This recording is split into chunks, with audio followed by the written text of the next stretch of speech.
Video games are becoming part of our daily life, and you might not even know it. Video gaming is an $11 billion industry, and it's only getting bigger.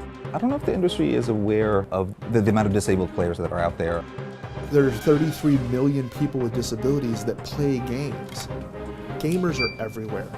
It's a big secret, but trust me, we're out there. I think the real important thing that gaming brings is that social interaction. You really want gamers with and without disabilities together forming these communities, because that helps break down barriers of perception about people with disabilities. Back when I was in grade school, a friend of mine introduced me to my first Atari. It was around then that I began to realize that video games were something that I could do just like anyone else. I'm real passionate about the ability to paint yourself and present yourself in a way that you want to be seen. In a video game, you see my avatar, you see my helmet and my horns, and you go, oh, that's cool, and you just go on about it. That's such a great equalizer because we're all in the game. You can do something together, you get to learn to know each other. That makes us all more of a community. I started looking online for some resources to support the 33 million gamers with disabilities. We found nothing, so we created it. He's created a network so people are not isolated anymore. They can talk to each other about their barriers and their obstacles to gaming. It's helping so many people to bring their passion to life and be able to game in the way that's best for them. It becomes this real community of gamers with disabilities helping gamers with disabilities. Come on, you were to be one race. Right in the beginning, you wrecked me. That's it. You were the person that I was thinking about when we were going through this and designed this device. That I sat there and helped figure out with you where the button should go. Yeah.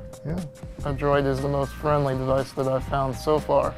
If you really love a game, and if you want to be good at it, you can be good at it. Sometimes it takes some, thinking outside of the box, but it can be done. So AbleGamers, you rule. Just pointing it out.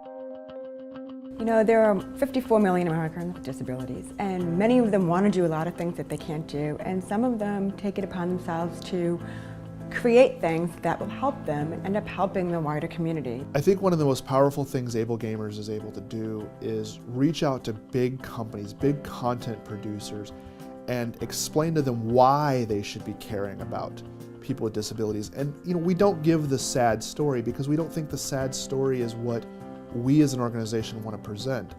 We want to talk about us as a market. As a game designer, somebody who's engaged in pop culture and in creating pop cultural artifacts, I think we definitely do want to have a larger audience. And if it's possible to include disabled players as part of that, sure, absolutely. What the AbleGamers Foundation is really trying to do is change a culture. We want every developer to heed our call and add accessibility to the nth degree. I want the AbleGamers Foundation to teach you how to make your content accessible, and then I'm going to work very hard to make it part of your culture, so that the game that you're working on today is accessible. But you're sitting in a boardroom as an executive producer for the next title going, well, what about accessibility? What about accessibility? That's a win. Stop, come back here. Oh, no. Come back here. No. Oh, come on, so close. For me, it's just a matter of being able to do something I couldn't otherwise do. Fail.